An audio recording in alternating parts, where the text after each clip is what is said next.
ఓం నమో వేదాత్మకాయ వెంకటేశాయ. వివిధ రోగయుతం క్షణభంగురం పరవశం నవమార్గమలాకులం పరినిరీక్ష్య శరీరమిదం స్వకం భజతరే మనుజాః కమలాపతిం.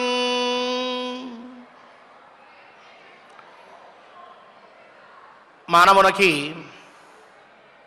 అహంకారం మొట్టమొదటిగా తన శరీరాన్ని, బలాన్ని, సౌందర్యాన్ని వీటన్నింటినీ చూసుకుని ఆరంభమవుతుంది. కమలాపత్యష్టకంలో అంటూ ఉన్నారు,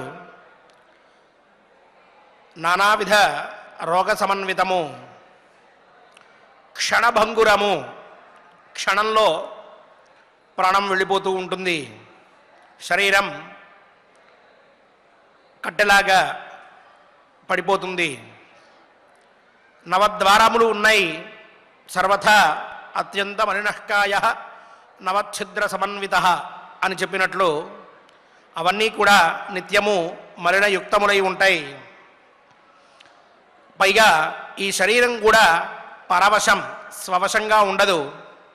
అనేక ఆలోచనలు, కోరికలు, ఇష్టాలు, దుఃఖాలు, సుఖాలు, విషయ వ్యాకులత వీటి మీద ఆధారపడి ఉంటుంది. కావున ఇటువంటి శరీరాన్ని పరినిరీక్ష్య, చాలా జాగ్రత్తగా నీ శరీర స్వభావ ఆలోచనతోటి ఆ శరీరం మీద ఎక్కువగా మక్కువ పెంచుకుని అది ఏ శాశ్వతమని, స్థిరమని అనుకుని బలమో, తెలివో, అందమో, ఇంకొకటో చూసి ఆగ్రహించక, అహంకరించక ఆ కమలాపతిని ప్రార్థిద్దాం. కమలాపతి యొక్క అనుగ్రహంతో మనందరం కూడా జీవన్ముక్తులమవుదాం అని చెప్పి మహాత్ములు రచించారు అద్భుతమైనటువంటి శ్లోకాన్ని. ఇటువంటి శరీరానికి ప్రధానమైనటువంటి శత్రువులు ప్రతినిత్యం మనం చెప్పుకుంటూ ఉంటాం. అంతఃశత్రువులు 6. అటువంటి 6 బారిన పడకుండా ధర్మార్థ కామ మోక్షములనేటువంటి పురుషార్థములని 4 కూడా సాధించే ప్రయత్నంలో మనందరం కూడా ఉన్నాం. అటువంటి దివ్య వైభవాన్ని మనందరికీ కూడా కలగజేశారు స్వామివారు. అత్యంత అపురూపమైన అవకాశాన్ని మనకి మాత్రమే స్వామివారు ఇచ్చారు అని ప్రతినిత్యం మనం భావిస్తూ ఉన్నాం. ఇటువంటి దివ్య క్షణంలో చక్కగా ఈనాటి మన జ్ఞాన వ్యవసాయానికి సత్సంకల్పం చేసుకుందాం. స్వామివారి అనుగ్రహాన్ని పొందుదాం. విఘ్నేశ్వర ధ్యానం. నమస్తే గణనాథాయ గణానాం పతయే నమః. భక్తి ప్రియాయ దేవేశ భక్తేభ్యః సుఖదాయక.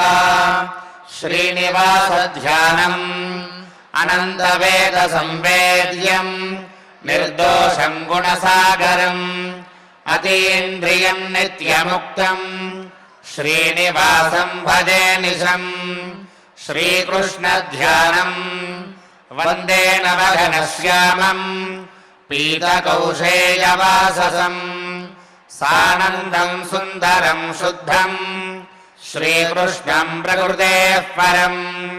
వ్యాసధ్యానం వేదవ్యాసం స్వాత్మరూపం సత్యసంధం పరాయణం శాంతం జితేంద్రియక్రోధం సశిష్యం ప్రణమామ్యహం.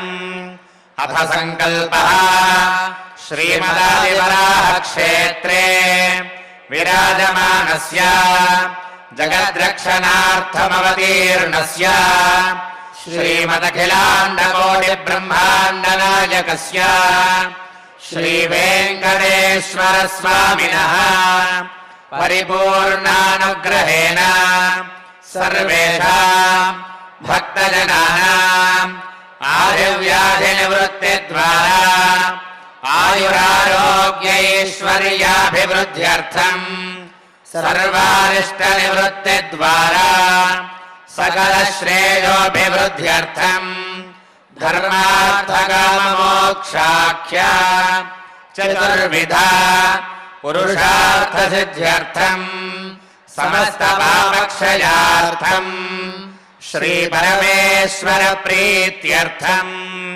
శ్రీమన్మహాభారతే వనపర్వణి యథాశక్తి త్రయస్త్రింశాధ్యాయాంతర్గత శ్లోకపారాయణం ఆచార్యముఖేన కరిష్యామహే.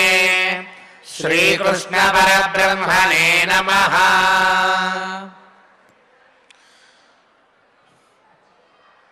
నారాయణం నమస్కృత్య నరం చైవ నరోత్తమం దేవీం సరస్వతీం వ్యాసం తతో జయముదీరయేత్. అర్థార్థీ పురుషో రాజన్ బృహంతం ధర్మమిచ్చతి అర్థమిచ్చతి కామార్థీ న కామాదన్యమిచ్చతి. నిన్న ధర్మ అర్థ కామ్ములని ఏ విధంగా సాధన చెయ్యాలో తెలుసుకున్నాం. కామము అంటే ఏమిటి అన్నప్పుడు కామశబ్దార్థాన్ని ఆ లక్షణాన్ని కూడా చక్కగా తెలుసుకున్నాం. భీమసేనుల వారు ద్రవ్యార్థ స్పర్శ సంయోగే యా ప్రీతిరుపజాయతే సకామ చిత్తసంకల్ప శరీరం నాస్య దృశ్యతే అని, కామం అంటే ఒక కోరికను బట్టి వచ్చేటటువంటిది, ఒక ఇష్టమైన వస్తువును చూసి నాకు కావాలని కోరుకుని దాని మీద మనస్సులో ప్రీతిని పెంచుకొని చివరికి ఇది నాకు దక్కాలి అని చెప్పి ఎప్పుడైతే అనుకుంటూ ఉంటామో అటువంటి దాన్నే కామము అని చెప్తారు అని చెప్పారు. ఇక అర్థం అనేటటువంటిది ధర్మం వల్ల పుడుతుంది అని చెప్పి అనుకున్నాం. ఈ అర్థం వలన కామం పుడుతుంది అని చెప్పి కూడా చెప్పుకున్నాం. ధర్మ అర్థములు రెండూ కూడా పరస్పర సంబద్ధములు. మేఘానికి సముద్రానికి ఏ విధమైన సంబంధం ఉన్నదో ఈ రెంటికి కూడా ఆ విధమైన సంబంధం ఉన్నది అని చెప్పి కూడా చెప్పుకున్నాం. ఈనాడు ధర్మం వల్ల అర్థం పుడితే, అర్థం వల్ల కామం పుడితే కామం వల్ల ఏం పుడుతోంది అన్న విషయాన్ని భీమసేనుల వారు ధర్మరాజుతో చెప్తూ ఉన్నారు. అర్థార్థి పురుషోరాజన్ బృహంతం ధర్మమిచ్చతి అని. మహారాజా, ఎవరైనా సరే ఐశ్వర్యాన్ని, ఒక గొప్పదైనటువంటి వైభోగాన్ని, రాజ్యాన్ని, ఇటువంటి వాటిని కోరుకునేటువంటి వారు ఎప్పుడైనా సరే వారిని అర్థార్థి అని చెప్పి అంటూ ఉంటారు. అటువంటి వారు అర్థార్థులు బృహంతం ధర్మమిచ్చతి, గొప్పదైనటువంటి ధర్మాన్ని కోరుకుంటాడు.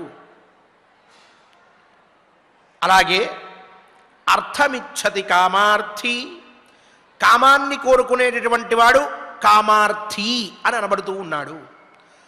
వాడు అర్థం ఇచ్చతి, అర్థాన్ని కోరుకుంటూ ఉంటాడు. నకామాత్ అన్యమిచ్చతి, కామం నుంచి ఇంకొకటి కావాలి అని చెప్పి కోరుకోడు. ఈ కామం వల్ల ఇంకొకటి కలగాలి అనేటటువంటిది లేదు. కామం ఎప్పుడూ కూడా అనుభవంతోనే సరిపోతుంది. ధర్మం కోరుకునేటటువంటి వాడు ధర్మాన్ని ఆచరిస్తూ ఉంటాడు, అర్థం కోరుకున్నటువంటి వాడు ధర్మాన్ని ఆచరిస్తాడు, కామాన్ని కోరుకున్నటువంటి వాడు అర్థాన్ని ఆశ్రయిస్తాడు, ఆశిస్తాడు. అర్థాన్ని కోరుకుని దాని ద్వారా కామం సాధించుకున్నటువంటి వాడు ఆ కామం నుంచి ఇంకేమన్నా కోరుకుంటున్నాడా? ఏమీ లేదు. కావున అర్థం కోరుకునేటటువంటి వాడు బృహంతం ధర్మమిచ్చతి, గొప్పదైన ధర్మాన్ని కోరుకుంటాడు తప్ప సామాన్య ధర్మం దగ్గర ఆగిపోడు. భీమసేనుల వారు ఈ మాట చెప్పడంలో తాత్పర్యం ఏమిటి అని అంటే, బృహంతం ధర్మమిచ్చతి అంటూ నువ్వు కూడా ఇప్పుడు అర్థాన్ని కోరుకోవలసినటువంటి స్థితిలో ఉన్నావు. నీలా అర్థం కోరుకోవలసినటువంటి వాడు ఏం చెయ్యాలి అంటే పెద్దదైనటువంటి ధర్మాన్ని ఎంచుకోవాలి. నువ్వేం చేస్తున్నావు? ధర్మలేశ ప్రతిచ్ఛన్నుడవై ఉన్నావు. సామాన్య ధర్మం ప్రతిజ్ఞ భంగం అవుతుంది అని, అది అధర్మమని, ఇచ్చిన ప్రతిజ్ఞకి కట్టుబడి ఉండాలి అని 12 సంవత్సరముల పాటు నేను అరణ్యవాసం చేస్తాను అని అనుకుంటున్నావు. అయితే ఇలా నువ్వు ఈ విషయం మీదే ఉండిపోతే నువ్వు అర్థాన్ని కోరుకున్నట్టు కాదు. సరే, అర్థాన్ని కోరుకోకపోతే నష్టం ఏమిటి అంటే, నీ ధర్మము అర్థాన్ని పుట్టించినటువంటిది ఉండాలి. అప్పుడే అది ధర్మం అనబడుతూ ఉన్నది. నువ్వు అర్థాన్ని కోరుకోకుండా, అంటే రాజ్యాన్ని, సంపదలని, ఐశ్వర్యాన్ని, వేటిని కోరుకోకుండా ధర్మం మాత్రమే నేను ఆచరిస్తాను అని అంటే, ఈ ధర్మం వల్ల అర్థం పుట్టినప్పుడు ఇది ధర్మం అవుతోందా? ఒకవేళ ఇది ధర్మమైనా నీ వరకు ధర్మమవుతుందేమో కానీ సామాన్యమైనటువంటి ధర్మంగా అది ఏర్పడదు. అదే నువ్వు పెద్ద ధర్మాన్ని గురించి ఆలోచించావనుకో, నువ్వు క్షత్రియుడివి అయినందువలన నువ్వు యుద్ధం చేసి మళ్ళీ నువ్వు కోల్పోయిన దాన్ని సంపాదించుకోవలసినటువంటి పరిస్థితుల్లో ఉన్నందువలన యుద్ధం చేయి, ఆ యుద్ధంలో గెలువు, నీ రాజ్యం అనేటటువంటి దాన్ని తిరిగి పొందు. అది గొప్ప ధర్మం అవుతుంది. ఆ ధర్మం వల్ల అర్థం కూడా పుడుతుంది. ఆ అర్థం వల్ల కామం కూడా నీకు వస్తుంది. ఆ కామాన్ని నువ్వు అనుభవించి ఆనందించవచ్చు అని చెప్పి, ఈ కామం వల్ల మటుకు ఇంకేదీ సాధింపబడట్లేదు. కామం అనేటటువంటిది కేవలం అనుభవిస్తేనే దాని యొక్క వ్యాలిడిటీ అనేటటువంటిది అయిపోతుంది. కావున కామం అనేటటువంటిది చిట్ట చివరిది అయి ఉన్నది అని చెప్పి చెప్తూ, నహి కామేన కామోన్యః సాధ్యతే ఫలమే వదతే ఉపయోగాత్ ఫలస్యైవ కాష్ఠాత్ భస్మేవ పండితః. ఒక చిన్న పిల్లవాడు ఉన్నాడు. అతనికి ఒక చాక్లెట్ తినాలని అనిపించింది. బాగా కోరుకున్నాడు, దాన్ని పొందాడు, తినేశాడు. దాని తర్వాత ఆ కోరికతోటి దాన్ని పొందిన తర్వాత ఆ పైన అతను ఇంకా ఆ కోరికతో ఇంకేదైనా సాధించగలడా? సాధించలేడు. అలాగే ఎవరైనా సరే ఒక వస్తువుని లేక ఒక ద్రవ్యాన్ని అనుభవించాలి అని అనుకున్నప్పుడు, మంచి బంగారు ఆభరణం ధరించాలి అని అనిపించింది అనుకోండి, ఆభరణం ధరించిన తర్వాత అక్కడికి ఆ కోరిక తీరిపోతోంది తప్ప ఆ కోరిక నుంచి ఇంకొక కోరికని సాధించడం అనేటటువంటిది కుదరట్లేదు. నహి కామేన అన్యః కామః సాధ్యం ఫలమేవ తత్. అది కేవలం దాన్ని అనుభవించడం మాత్రమే కామం యొక్క ఫలము అని చెప్తూ, కాష్ఠాత్ భస్మేవ పండితై. మహాత్ములు చెప్తున్నారన్నగారు, ఒక కర్ర ఉన్నది, ఆ కర్రని కాల్చేశాము, దాని నుంచి భస్మం వచ్చింది. అంటే కర్ర వల్ల భస్మం అనేటటువంటిది ఒకటి పుట్టింది. ఇప్పుడు ఈ భస్మం వల్ల ఇంకేదైనా సాధించచ్చా? ఏం లేదు. కేవలం ఆ భస్మగానే అది మిగిలిపోతుంది. దాని నుంచి ఇంకేమీ మనం పుట్టించలేం.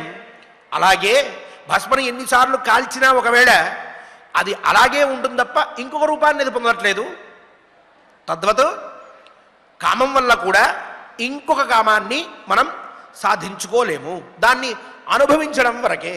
ఈ విధంగా ధర్మ అర్థ కామములు అనేటటువంటివి లోకంలో పండితుల చేత నిర్వచించబడ్డాయి అని చెప్పి, ఇమాన్ శకునకాన్ రాజన్ హంతి వైతంసికో యథా ఏతద్రూపమధర్మస్య భూతేషు హి విహింసత.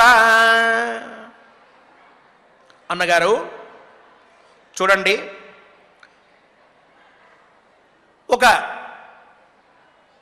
వ్యాధుడు అంటే పక్షుల్ని చంపేటటువంటి వాడు వైతంసిక అని చెప్పి అంటారు. అదన్ని వీతంసేన జీవతీతి వైతంసిక పక్షిహంత అని చెప్పి పక్షుల్ని చంపేటటువంటి వాడు.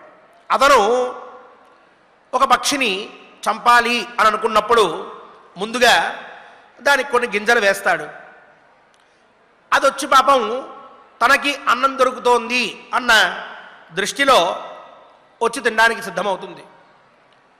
ఆ సమయంలో వల వేస్తాడు, దాన్ని బంధిస్తాడు.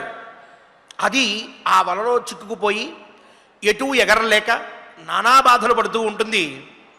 నెమ్మదిగా దాని దగ్గరికి వస్తాడు, పట్టుకుంటాడు, దాన్ని చంపేస్తాడు. ఇంతటి పని చేయడానికి మానసికంగా అతను చాలా కఠినాత్ముడై ఉండాలి. దాన్ని కష్టపెట్టడం అనే విషయంలో ఏమాత్రమూ దయ చూపించడు. ఇదే హింస యొక్క అధర్మం యొక్క స్వరూపం అవుతూ ఉన్నది. దీన్ని అధర్మము అని చెప్పి చెప్పుకోవాలి, ఇలాంటి దాన్ని అధర్మము అని చెప్పి పిలవాలి. అంటే నీవు ఒకరిని మోసం చేసి వాళ్ళ మీద దండెత్తి వాళ్ళని చంపి నువ్వు నీకు కావలసింది పొందుతూ ఉన్నట్లయితే అది అధర్మం అనబడుతూ ఉన్నది. అంతే తప్ప నీ అంతట నీవుగా కోల్పోయినటువంటి దాన్ని, నీ దగ్గర నుంచి లాగేసుకున్నటువంటి దాన్ని మళ్ళీ తిరిగి పొందే ప్రయత్నంలో అది హింస అవుతుందో అధర్మం అవుతుందో ఇంకొకటి అవుతుందో అని ఆలోచిస్తూ ఇలా కూర్చోవడం అనేటటువంటిది ధర్మం కాదు. ఎందుకనంటే నువ్వు శత్రువు మీదకి వెళ్ళి దండెత్తి నీ రాజ్యాన్ని చేజింగించుకోవడం అనేటటువంటిది నీ క్షత్రియ గుణాల్లో ప్రధానమైనటువంటిది. నీకది ప్రధానమైనటువంటి ధర్మం.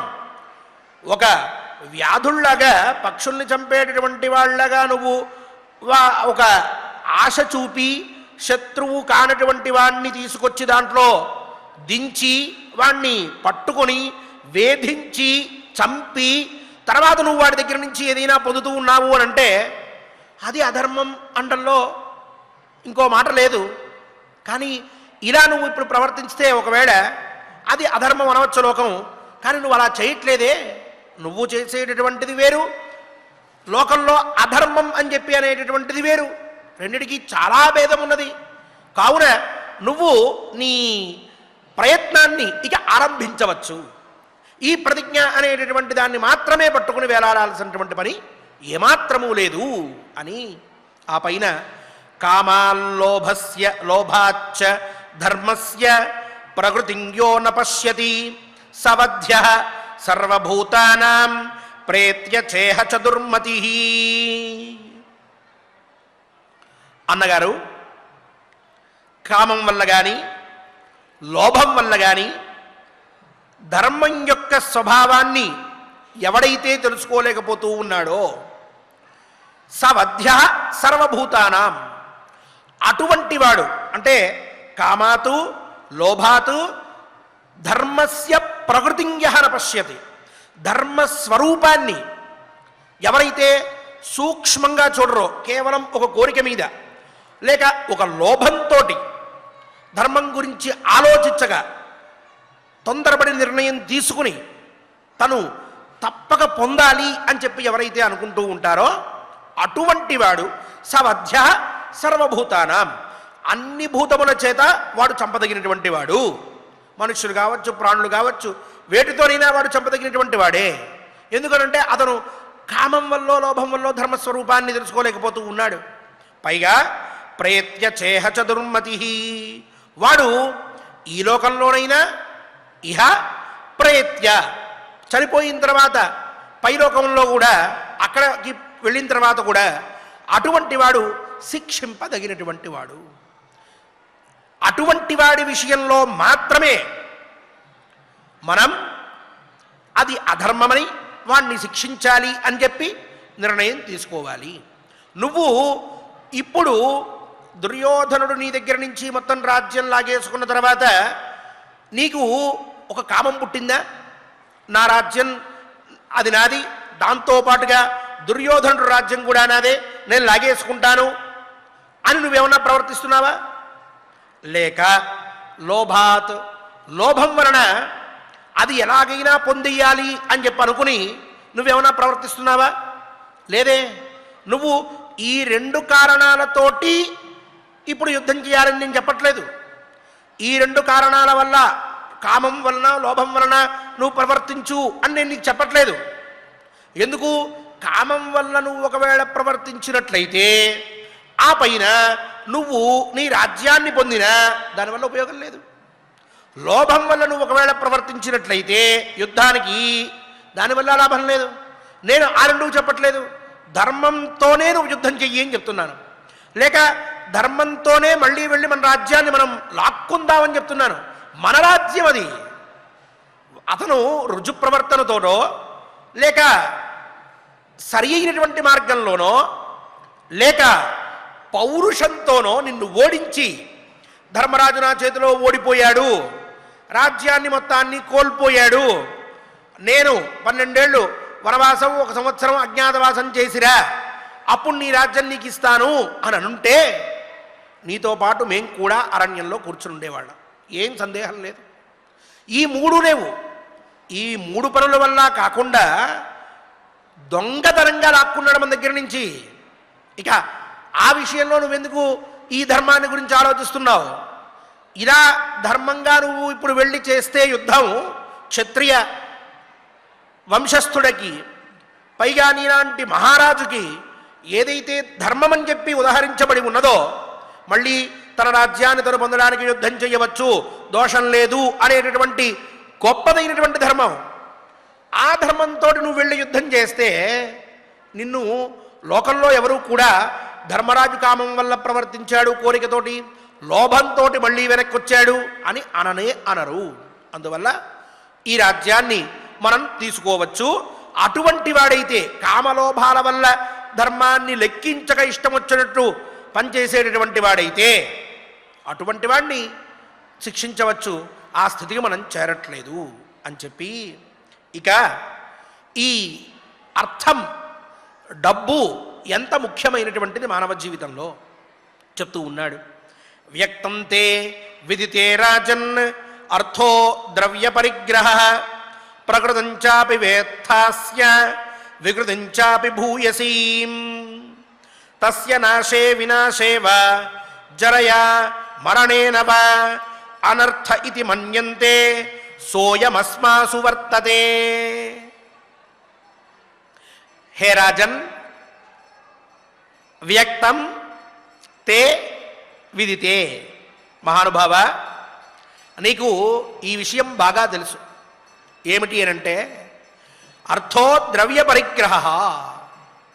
మనం ఏదైనా వస్తువుని సమకూర్చుకోవాలి అనంటే, సుఖాల్ని పొందాలి అనంటే, సమస్తమైనటువంటి భోగాల్ని అనుభవించాలి అనంటే దానికి ధనమే ప్రధానమైనటువంటిది. డబ్బుతోనే భోగ్యమైనటువంటి వస్తువులు, అంటే మనం అనుభవించడానికి యోగ్యమైనటువంటి, మనకు కావలసినటువంటి వస్తువులని అన్నిటినీ కూడా మనం సమకూర్చుకోగలం.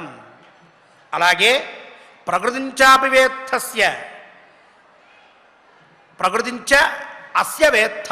నీకు ధనానికి ఏది కారణమో అది కూడా బాగా తెలుసు. అలాగే ధనం వల్ల ఎటువంటి కార్యసిద్ధి జరుగుతుందో కూడా నీకు బాగా తెలుసు. నీకు ఇవన్నీ వివరించి చెప్పక్కర్లేదు. ఈ ధనం అయితే ఇటువంటివి సిద్ధిస్తాయి, ఇలాంటి ధనం అయితే ఇటువంటివి సిద్ధిస్తాయి, ఇలాంటి ధనం ఉన్నట్లయితే ఇటువంటి ప్రయోజనాలు కలుగుతాయి అని ఏవైతే ధర్మశాస్త్రాదులలో ఎన్నో రకాలైనటువంటి ధనాలు చెప్పి, అంటే భూములు ధనాలే, అలాగే భవంతులు ధనాలే, ఐశ్వర్యం ఆభరణాలు ధనాలే, రత్నాలు వజ్రవైఢూర్యాలు ధనాలే, కీర్తి ధనమే, ఆరోగ్యము ధనమే, ఇలాంటివి ఎన్నో విధాలుగా ధనాలు చెప్పబడి ఉన్నాయి. ఇటువంటి ఈ ధనాలన్నీ కూడా ఏ ఏ ధనం వల్ల ఏ ఏ ప్రయోజనం కలుగుతుంది అనేది నీకు బాగా తెలుసు. వివరించి నేను చెప్పవలసిన అవసరం లేదు. ఇక తస్య నాశే వినాశేవా జరయా మరణేనవా. ఇటువంటి ఈ ధనమంతా కూడా నాశనమైపోతే, అంటే లేకపోయినట్లయితే మన దగ్గర, వినాశేవ పొందినటువంటి దాన్ని పోగొట్టుకున్నట్లయితే, జరయా మరణేనవ ఒకవేళ స్త్రీ ఇక మిగిలినటువంటి ధనాలు ఏవైతే ఉన్నాయో ఇవన్నీ కూడా జరామరణాల చేత ముసలిధనంతోనో లేక మరణిస్తేనో అవి నశించిపోయినట్లయితే అప్పుడు దాన్ని అనర్థము అని చెప్పి అంటూ ఉంటారు. ఉన్నటువంటి డబ్బు బాగా సంపాదించుకున్నటువంటిది ఒక్క క్షణంలో ఎవరో దొంగిలించుకుని వెళ్ళిపోయారనుకోండి, దాన్ని అనర్థము అంటారు. లేక ఉన్నటువంటి భార్య లేక బంగారు ఆభరణాలు ఇంకొకటి ఇవన్నీ కూడా భార్య ఏమో మరణించింది లేక ముసలితనం వచ్చేసింది, మనం సంపాదించుకున్నటువంటి ఆభరణాలన్నీ కూడా ఎందుకు పనికి రాకుండా కాలిపోయినాయి, పాడైపోయినాయి. అలాంటి సమయంలో మనం ఎంత కష్టపడి సంపాదించుకున్నామో అదంతా కూడా మనకు కనిపించకపోవడం, నాశే వినాశేవ నశించిపోవడం, ఇటువంటివి ఏమన్నా జరిగినట్లయితే ఆ స్థితిని, అప్పుడు మనిషి ఉన్నటువంటి స్థితిని అనర్థము అని చెప్తూ ఉంటారు. అతను చాలా అనర్థాన్ని పొందాడు అని చెప్పంటూ ఉంటాం. అనర్థాన్ని పొందడం అంటే అర్థం ఏమిటి అన్నప్పుడు ఇలా చెప్తూ వచ్చారు. అతను సంపాదించుకున్నదంతా నష్టమైపోయింది, అంతా పోగొట్టుకోబడింది, దొంగల పాలైపోయింది, లేక ఎందుకు పనికి రాకుండా పోతోంది అనేటటువంటి స్థితి కలిగితే, అటువంటి మాటలు వస్తే అప్పుడు అతను అనర్థం పొందాడు అని చెప్పి చెప్తూ ఉంటారు. అయితే సహా అయం అస్మాసు వర్తతే, ప్రస్తుతం మనం ఆ స్థితిలో ఉంటూ ఉన్నాము. ఆ అనర్థం అనేటటువంటి స్థితి మనకు కలిగింది. ఉన్న డబ్బంతా నాశనం అయిపోయింది. సంపాదించినటువంటి ఐశ్వర్యాలు, రాజసూయ యాగంలో ఎక్కడెక్కడి నుంచో వచ్చినటువంటి మహానుభావులు, మహారాజులు అందరూ కూడా సంపాదించి తీసుకొచ్చి పెట్టినటువంటి ఆ వజ్రవైఢూర్య మరకత మాణిక్యాలన్నీ కూడా వేరే వాడికి వెళ్ళిపోయినాయి. కష్టపడి కట్టుకున్నటువంటి ఇంద్రప్రస్థం లాగేసుకున్నారు. ఇక మనకంటూ ఉన్నటువంటిది ఏదీ లేకుండా అయిపోయింది. మహా అయితే నా చేతిలో ఉన్నటువంటి గదో, ఆ బీభత్సు చేతిలో ఉన్నటువంటి ధనుస్సో, ఇవి తప్ప మన దగ్గర మనం అనుభవించడానికి కావలసినటువంటి సంపద ఏమాత్రమూ లేదు. బట్టలు కూడా చివరికి లేవు, నారచీరలు కట్టుకుని కూర్చున్నాం. దీన్ని అనర్థ స్థితి అంటారు మనిషికి కలిగినటువంటిది. మనం ఇప్పుడు అలా ఉన్నాం, కట్టుబట్టలతో బయటికి వెళ్ళిపోవడం అంటారే, అటువంటి స్థితిలో మనం ఇప్పుడు వచ్చాం. బయటికి వచ్చి ఇక్కడ ఇలా కూర్చుని ఇబ్బందులు పడుతూ ఉన్నాం, నారచీరలు కట్టుకుని. ఇంతకంటే అనర్థం ఎవరు పొందుతారు? ఈ అనర్థంలో మనం ఉంటే మనం భోగ్య వస్తువుల్ని అనుభవించడానికి అవసరమైనటువంటి వాటిని సమకూర్చుకోవడం జరిగేటటువంటి పని కాదు.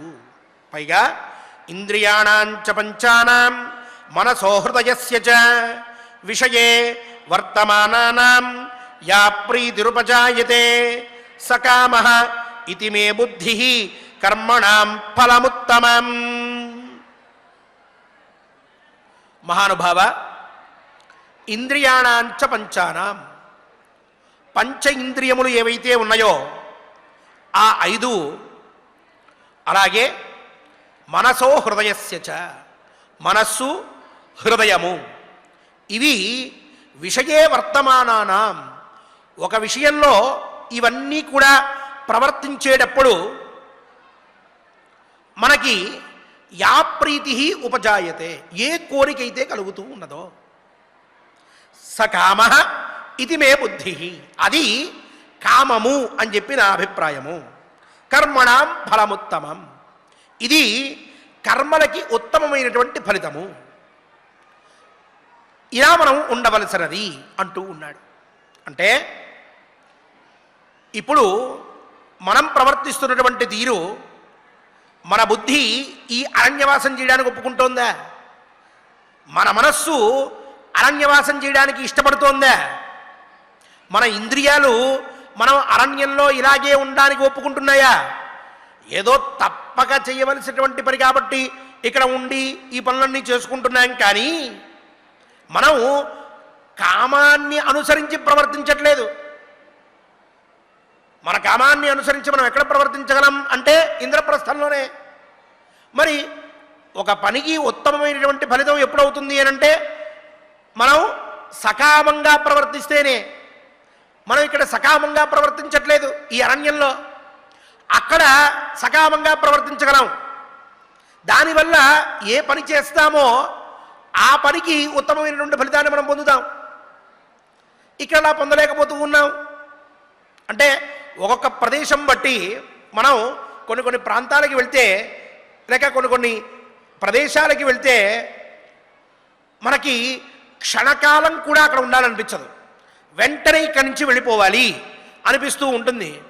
అటువంటి భావన వచ్చినప్పుడు అక్కడి నుంచి మనం ఏ పని చేయలేం. ఒకవేళ మనం చెయ్యాల్సి వస్తే తప్పక ఏదో మొక్కుబడిగా చేస్తాను తప్ప మనస్సు పెట్టి నేను ఆ పని చేయలేదయ్యా అని అంటాను తర్వాత. ఎందుకంటే ఇష్టంతో మనం ప్రవర్తించలేం. మన కళ్ళు, మన చెవులు, మన యొక్క అవయవాలు ఆ పనిలో పరిపూర్ణంగా మనకి సహకరించవు. ఏదో అయిపోయిందంటే అయిపోయింది అని చెప్పి పని చేసేసి నేను వెనక్కి వచ్చేసాను, ఎందుకో నాకు ఆ స్థలంలో క్షణం కూడా ఉండాలనిపించలేదు, తప్పక ఏదో 2 నిమిషాలు కాలక్షేపం చేశా వెనక్కి వచ్చేసా అని అంటూ ఉంటాం. అంటే మనం బుద్ధితోటి మనం ఇష్టపడి ఆ పనిని చేసినట్లు కాదు. దానివల్ల ఆ పని వల్ల ఒక ప్రయోజనం వచ్చిందా? వచ్చింది. లేదా మనం దాని మీద చాలా ఉదాసీనంతో వ్యవహరిస్తాం తప్ప నాకు అది రాలేదు అని చెప్పి బాధపడం.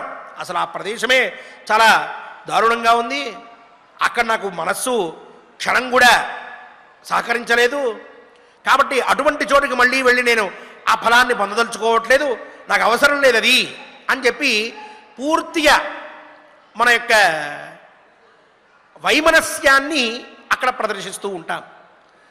అదే విషయాన్ని భీమసేనుల వారు అంటూ ఉన్నారు. ఈ 5 ఇంద్రియాలు మనస్సు బుద్ధి ఎక్కడైతే ప్రవర్తించవో అటువంటి దాన్ని కామం అని చెప్పి అనకూడదు. ఎక్కడ ఇవి ఇష్టంగా ప్రవర్తిస్తాయో దాన్ని మాత్రమే కామము అని చెప్పి చెప్పాలి. అలా కామంతో పనిచేసినట్లయితే అది కర్మలకి ఉత్తమమైనటువంటి స్థానంగా చెప్పబడుతుందన్నయ్యా. అరణ్యంలో కూర్చుని కష్టపడుతూ ఏదో చెయ్యాలి అని చెప్పి చేసినట్లయితే ఇక్కడ చేసేటటువంటి పనులకి మనం ఫలితాన్ని తర్వాత కూడా పరిపూర్ణంగా పొందలేము. కావున మనం పురుషార్థ సాధనకై ప్రవర్తించి తీరవలసిందే అని చెప్పి ఏవమేవ పృథక్ దృష్ట్వా ధర్మార్థౌ కామమేవ చ న ధర్మపర ఏవ స్యాత్ న చార్థపరమో నరః న కామపరమో వా స్యాత్ సర్వాన్ సేవేత సర్వదా అంటూ ధర్మ అర్థ కామాలని నేను విడివిడిగా ఒక్కొక్క దాన్ని మాత్రమే సాధన చేస్తాను అనంటే ఎలా? అలా చేయకూడదు. అలాగే మూడింటిని కలిపి సమన్వయించుకుని పరస్పర సంబంధాన్ని తెలుసుకుని జీవితంలో ప్రవర్తించాలి. అప్పుడు మాత్రమే ఉత్తమమైనటువంటి ఫలితాన్ని పొందుతాము.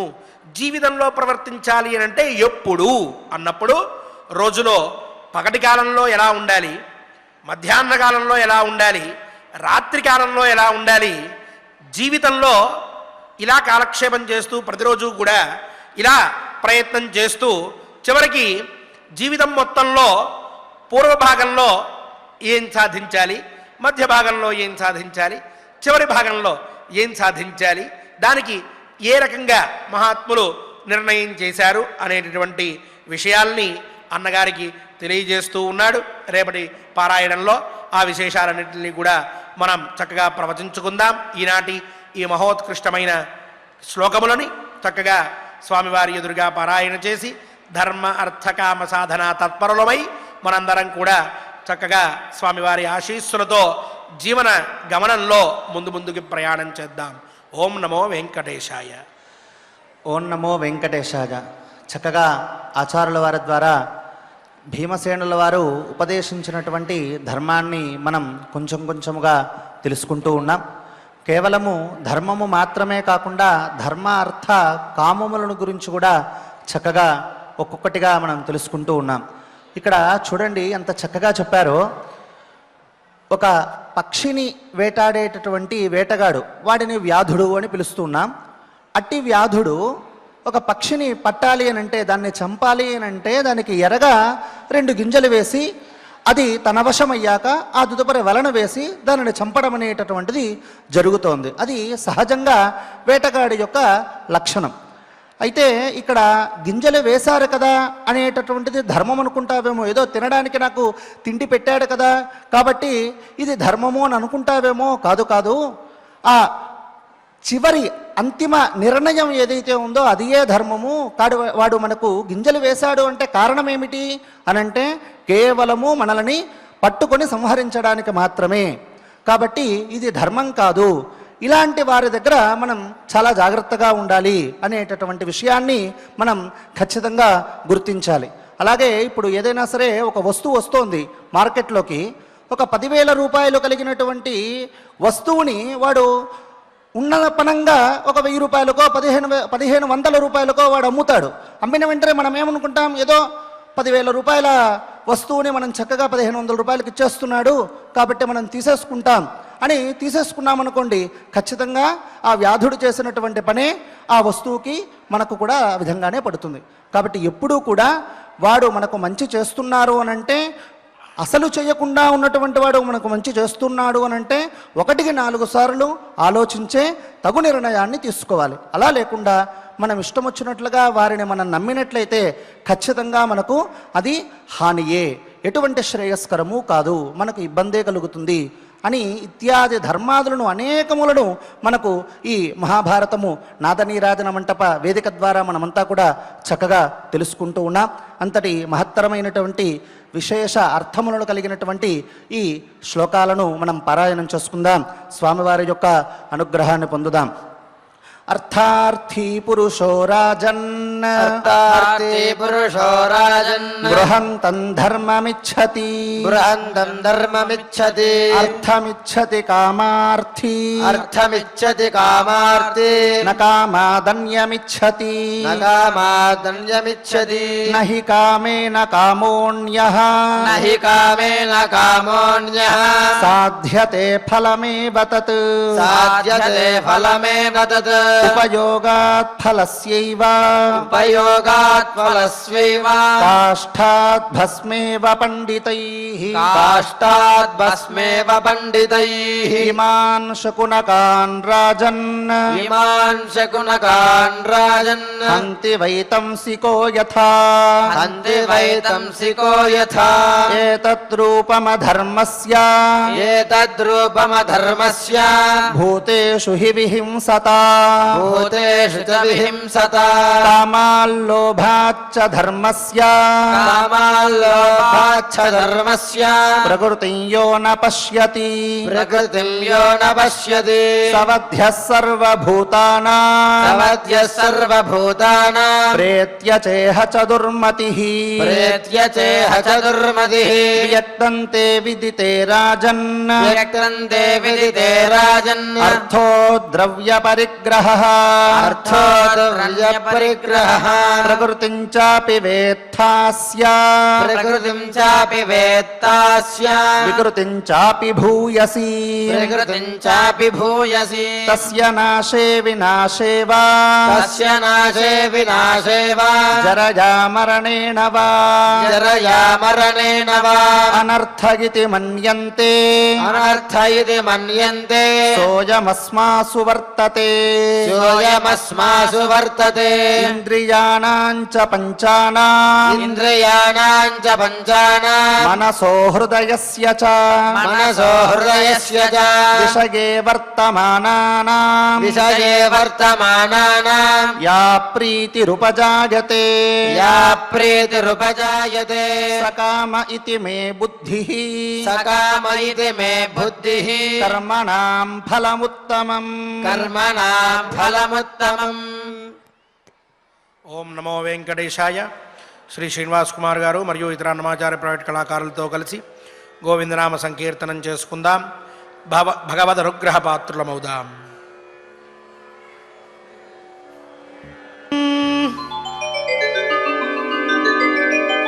ఓం నమో నారాయణాయ నమః సమధికానందాయ సర్వేశ్వరాయ గోవింద గోవింద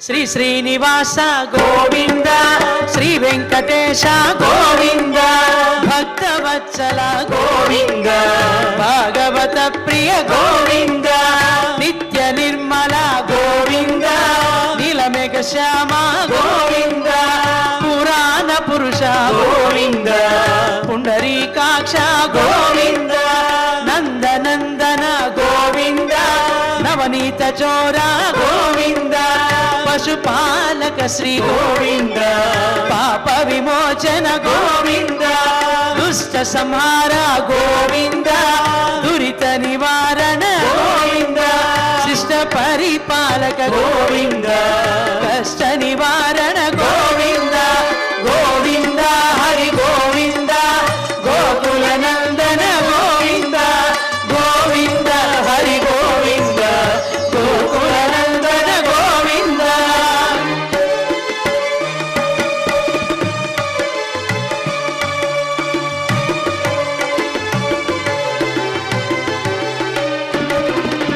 వజ్రమకుటధర గోవింద వరాహమూర్తి గోవింద గోపీజనలోల గోవింద గోవర్ధనోద్ధార గోవింద దశరథ నందన గోవింద దశముఖ మర్దన గోవింద పక్షి వాహన గోవింద పాండవ ప్రియ గోవింద మత్స్య కూర్మ గోవింద మధుసూదన హరి గోవింద వరాహ నరసింహ గోవింద వామన భృగురామ గోవింద బలరామానుజ గోవింద బౌద్ధ కల్కిధర గోవింద వేణుగాన ప్రియ గోవింద వెంకటరమణ గోవింద గోవింద హరి గోవింద గోకుల నందన గోవింద గోవింద హరి గోవింద గోకుల నందన గోవింద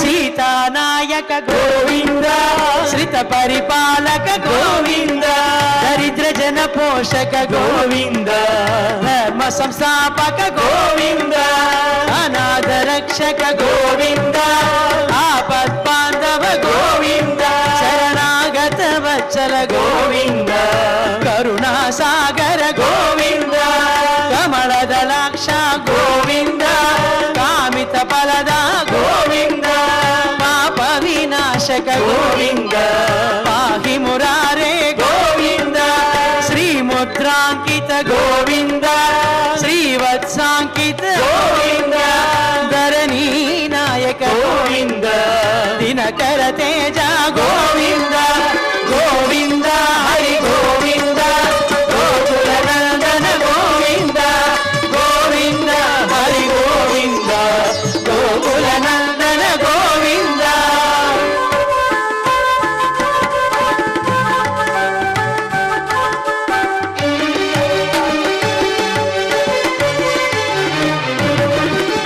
పద్మావతి ప్రియ గోవింద ప్రసన్నమూర్తి గోవింద అభయహస్త గోవింద అక్షయ వరద గోవింద శంఖ చక్రధర గోవింద సాధ్య గదాధర గోవింద విరజాతిరస్త గోవింద విరోధి మర్దన గోవింద సాలగ్రామధర గోవింద సహస్రనామ గోవింద లక్ష్మీ వల్లభ గోవింద లక్ష్మణాగ్రజ గోవింద కస్తూరి తిలక గోవింద కాంచనాభరధర గోవింద గరుడ వాహన గోవింద గజరాజ రక్షక గోవింద గోవింద హరి గోవింద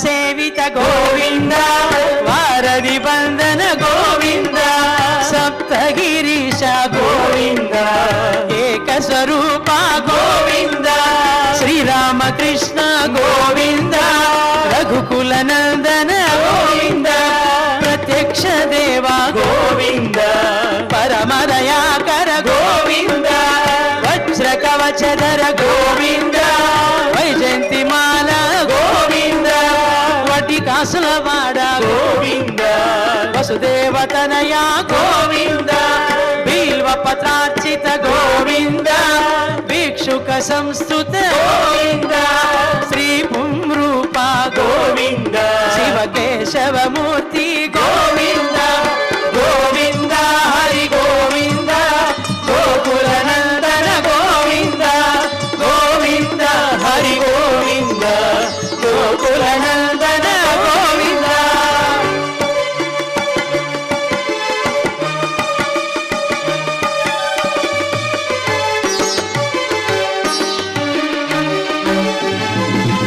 బ్రహ్మాండ రూప గోవింద భక్త రక్షక గోవింద నిత్య కళ్యాణ గోవింద నీరజనాభ గోవింద అతి రామ ప్రియ గోవింద హరి సర్వోత్తమ గోవింద జనార్దన మూర్తి గోవింద జగత్ సాక్షి రూప గోవింద అభిషేక ప్రియ గోవింద ఆపన్నివారణ గోవింద రత్న కిరీట గోవింద రామానుజనుత గోవింద స్వయం ప్రకాశ గోవింద ఆశ్రిత పక్ష గోవింద నిత్య శుభప్రద గోవింద నిఖిల లోకేశ గోవింద గోవింద హరి గోవింద గోకుల నందన గోవింద గోవింద హరి గోవింద గోకుల నందన గోవింద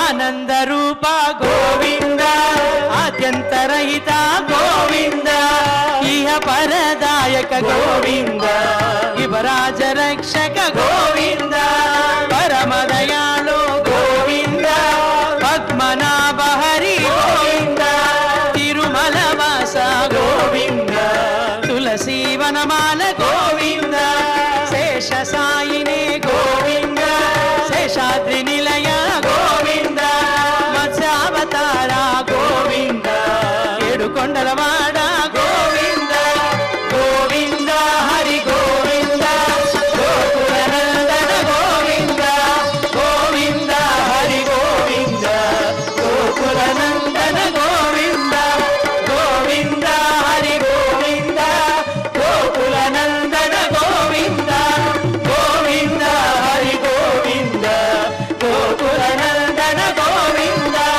గోవింద హరి గోవింద గోకుల నందన గోవింద గోవింద హరి గోవింద గోకుల నందన గోవింద గోకుల నందన గోవింద గోకుల నందన గోవింద గోకుల నందన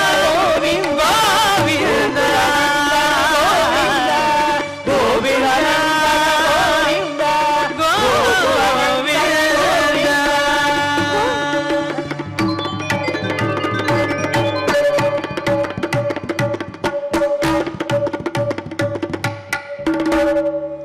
ఏడుకొండలవాడ వెంకటరమణ గోవింద గోవింద. ఆపద ముక్కులవాడ అనాథ రక్షక గోవింద గోవింద. శ్రీ శ్రీనివాస శ్రీ వెంకటేశ గోవింద గోవింద.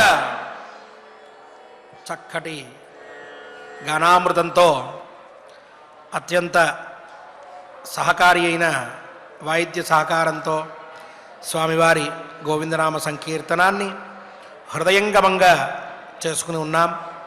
దేవదేవుని ఆశీస్సులను పొందాం.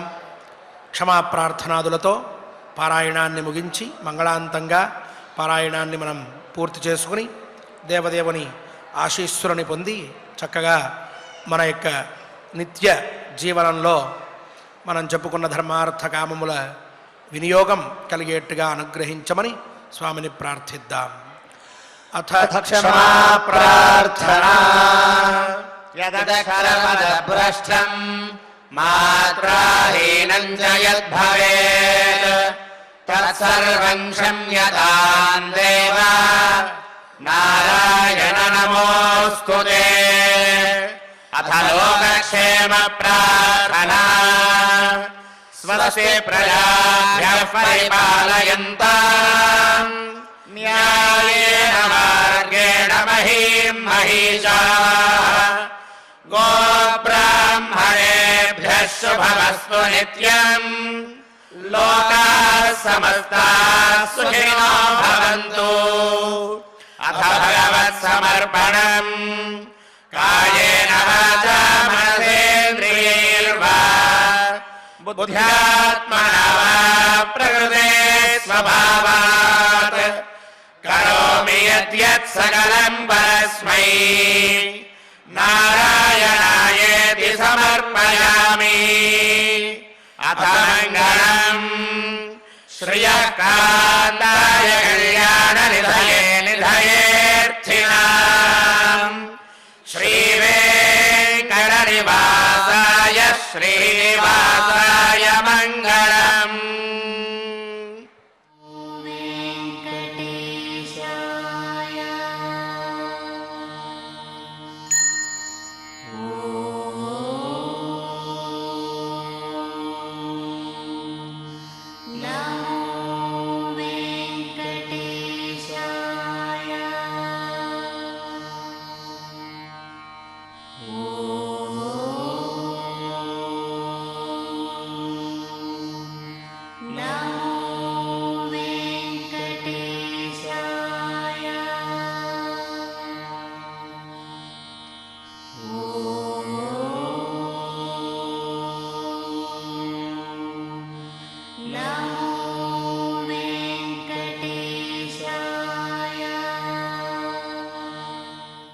అనురాగానికి అమ్మ ఆదర్శం, ఆరోగ్యానికి Shri Sai homeo stores and clinic. అనుభవం, అర్హత, అంకిత భావం కల డాక్టర్లచే చికిత్స.